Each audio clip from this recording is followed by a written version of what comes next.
Hi guys. Ito, nagtatry ako magbabox ako.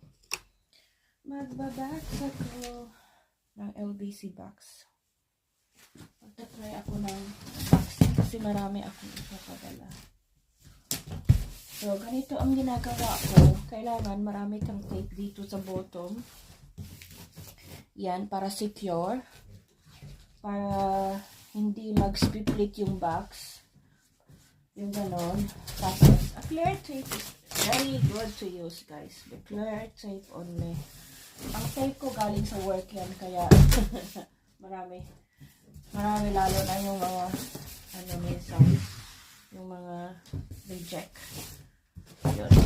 Kinukuha ko yan, din namin tinatapon. Kinukuha ko yan. Sinasabihan ko yung mga